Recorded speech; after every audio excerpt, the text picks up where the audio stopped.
ವಿಟ್ಲ ಸುತ್ತಮುತ್ತಲಿನಲ್ಲಿ ನ್ಯಾಯಬೆಲೆ ಅಂಗಡಿಗಳಲ್ಲಿ ಪಡಿತರ ಪಡೆಯಲು ಜನರು ಬೆಳಗ್ಗಿನಿಂದಲೇ ಸರತಿ ಸಾಲಿನಲ್ಲಿ ನಿಲ್ಲುವಂತಹ ಘಟನೆ ಮತ್ತೆ ಮುಂದುವರೆದಿತ್ತು.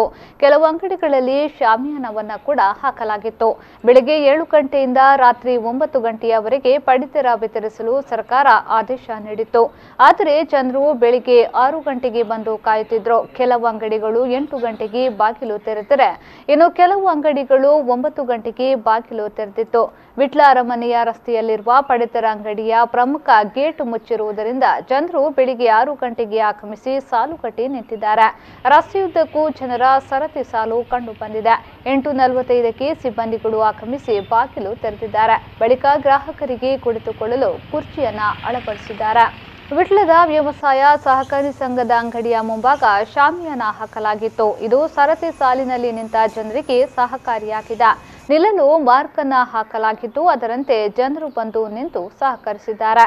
ಹಲವು ಕಡೆಗಳಲ್ಲಿ ಟೋಕನ್ ವ್ಯವಸ್ಥೆಯನ್ನ ಮಾಡಲಾಗಿದೆ. ಪ್ರತಿನಿತ್ಯ 50ರಿಂದ 60 ಮಂದಿಗೆ ಸಾಮಗ್ರಿ ವಿತರಿಸಲಾಗುತ್ತಿತ್ತು. ಸಮಯ ಹೆಚ್ಚು ನಿಗದಿ ಮಾಡಿದ್ದರಿಂದ ಹೆಚ್ಚು ಜನರು ಸಾಮಗ್ರಿ ಖರೀದಿಸಲು ಸಾಧ್ಯವಾಗಿದೆ. ಪ್ರತಿ ನ್ಯಾಯಬೆಲೆ ಅಂಗಡಿಗಳಿಗೆ ವಿಟ್ಲ ಪಟ್ಟಣ ಪಂಚಾಯತ್ ಮುಖ್ಯಾಧಿಕಾರಿ ಮಾಲಿನಿ, ಕಂದಾಯ ನಿರೀಕ್ಷಕ ಫಕೀರ ಮೂಲ್ಯ, ದಿವಾಕರ್, ಗ್ರಾಮ ಕರ್ಣಿಕ ಪ್ರಕಾಶ್ ಭೇಟಿ ನೀಡಿ ಪರಿಶೀಲನೆ ನಡೆಸಿದ್ದಾರೆ.